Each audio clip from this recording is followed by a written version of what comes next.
কবি নীরেন্দ্রনাথ চক্রবর্তীর অন্ধকার বারান্দা কাব্যগ্রন্থ থেকে নেওয়া একটি কবিতা হেলং।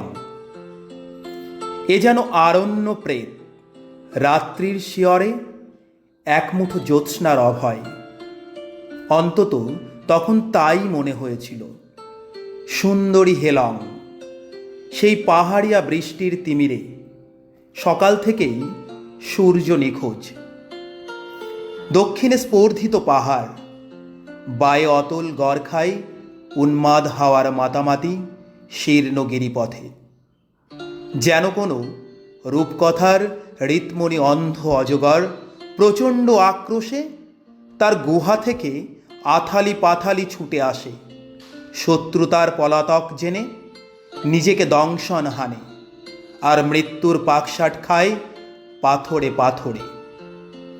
উপরে চক্রান্ত চলে ক্রূর দেবতার, ত্রস্ত পায়ে নিচে নেমে আর এক বিস্ময়। এ কেমন অলৌকিক নিয়মে নিষ্ঠুর ঝঞ্ঝা প্রতিহত।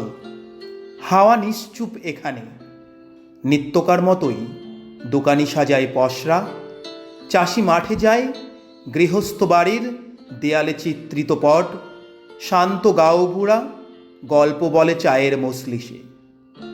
দুঃখের নেপথ্যে স্থির, আনন্দের পরম আশ্রয়, প্রাণের গভীরে মগ্ন। ক্ষমায় সহাস্য গিরিদড়ি সুন্দরী হেলং। অন্তত তখন তাই মনে হয়েছিল তোমাকে হেলং, সেই পাহাড়িয়া বৃষ্টির তিমিরে। এবং এখনো মনে হয় তীব্রতম যন্ত্রণার গভীরে কোথাও নিত্য প্রবাহিত হয় সেই আনন্দের স্রোতস্বিনী। সে জাগার দারুণ ভয়ের মর্মকোষে শান্ত বড়া ভয়।